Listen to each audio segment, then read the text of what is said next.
you know, he knew that he would go and meet him there, if it makes sense. And you guys like won't believe what happened.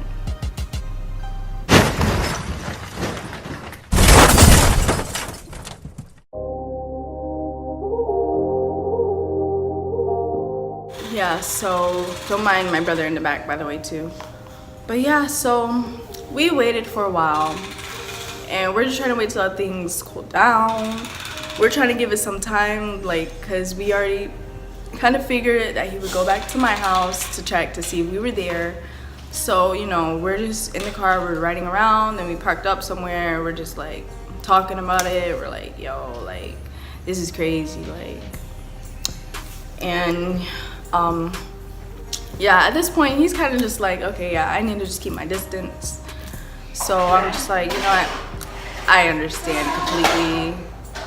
I know you feel endangered right now, like you feel like your life is threatened. Okay, I understand. So later on, eventually, and I think what's it called, B's friend was actually calling me during this, like a little while after he was calling me, but obviously I wasn't picking it up.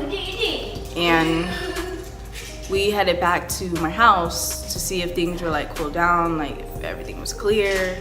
And this all was going on like during night. I don't know how late it was, but it was definitely not early.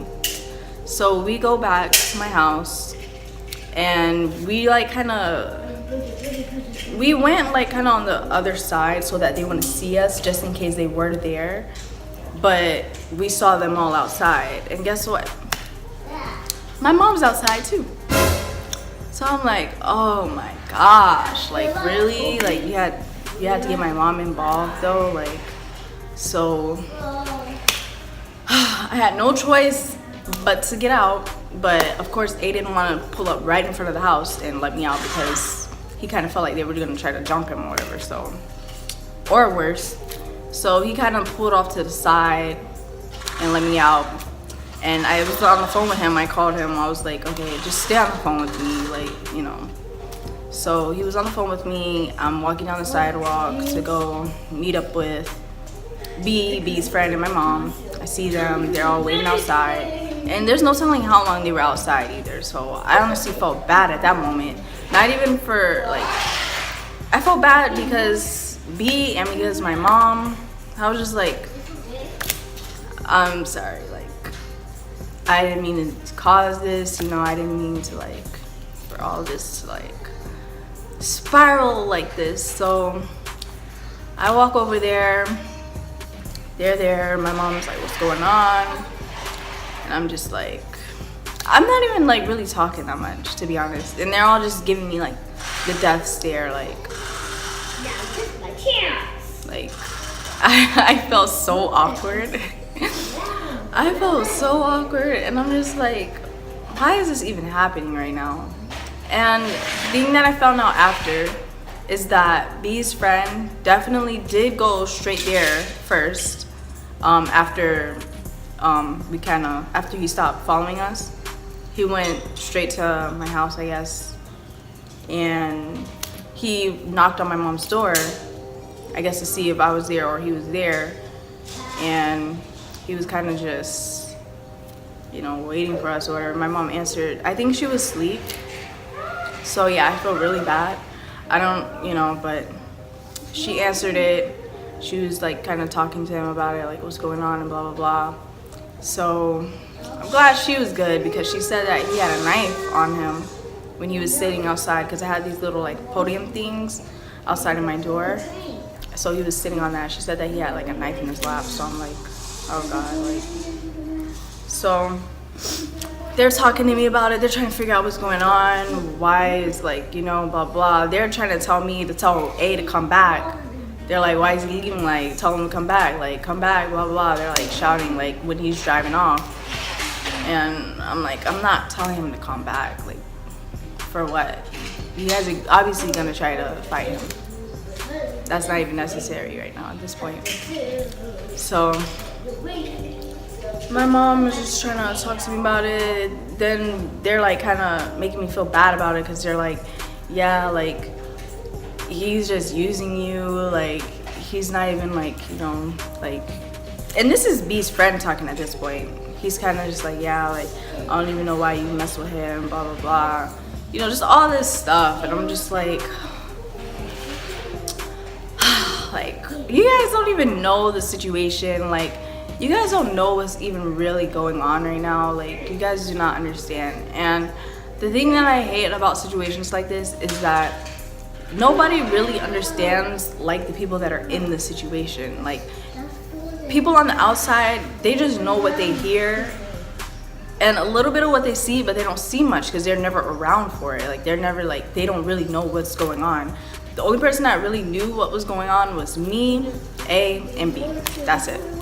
And even still, like, everybody still each has their own perspective of the situation, and of like just how they feel about it, what everybody's going through. Like, everybody has their own little world, their own little like experience. So it's like, you can't really tell me that he is doing this and that. You don't even know, you know? So it was such a difficult like time. It was so much drama, and it was just so much like unnecessariness, and it was just too much. I was just like, okay, no, this is way too much. And there was even a point when I asked B, I was like, because I kind of already, of course I knew he liked me, but I kind of wanted to see where his head was at, like if he feels like we're like talking, like if he feels like we're together. So I asked him one day when we were at the beach. I was with him and his friend. I was kind of just like, so are we supposed to be like together? Are we supposed to be like in a relationship, talking, whatever? And he didn't answer. Like, he kind of just looked at me like, you know, like if I should know the answer to that. But I was being dead serious, because it's like, you've never established, like, like this whole like the whole relationship things, guys, it's just too much. Like, it's just too much sometimes. Like, sometimes you just gotta take a step back. You just gotta focus on yourself. So if you're watching this and you're a female, even if you're a guy, like, learn from my mistakes, okay? I would never get myself in a position like that again. It's too much, like, and the thing is, I didn't even try. Like, I just feel like I'm just always like doing something wrong for some reason. Like, I don't know, like, sometimes I just don't be thinking. I'm not even gonna lie, that was my fault. That was definitely my fault, because I should have told one or the other, like, look, this is not what it is, this is what it is, blah blah blah. I should have communicated it a little better. But then again, it's like, I don't know, man. But yeah, guys, that's it for this video. I hope you guys enjoyed. Do not get yourself in any positions like that, like me. There's two guys, I should have just left everything. Like, I should just step back and just not talk to either. I should have just stayed to myself. But it honestly was such a learning experience. Like, I've learned so much, not only from that situation, but from both people, just from everything. Like, I know I was meant to meet both of them, if that makes sense. It was kind of confusing, like when I was going through the situation, I didn't really understand, but you're not always gonna understand when you're going through something and what the whole reason for it is until it passes over and you look back and you kind of just review everything and how it happened, why it happened, what it's like did to you to like change you, what ways it changed you and everything. I could definitely see like all of that. It had a big part to do with who I am now, how I am now, and as well as for both of the people, like A and B. Like, that situation even changed them. Like, we're all so much more evolved now. We're all like, everything happens for a reason, you know. But I just want to say, if any of you guys are watching this video, anyone in the story, it's no hard feelings. I apologize. All is good. This is videos for entertainment purposes only. And yeah, so that's all for this video. I hope you guys enjoyed it. If you want to see more story times or whatever, give this video a thumbs up, even though my life is boring, so I don't really have much to talk about. Like, I don't really have that many stories, but I'll see you guys in the next video. I just want to say thank you so much for everybody that subscribed, everybody that's been supporting us. We're at 700 subscribers, and I just want to say thank you so much. It really means a lot. We're on the road to 1,000. So if you're watching this and you have not yet subscribed, subscribe. We have so much more on the way coming for you guys. We're still working on getting a camera because I want to, you know, update our quality and all of that. I want to give you guys better content, my bad. But yeah, just stay tuned, and I love you guys so much. I'll see you guys next time.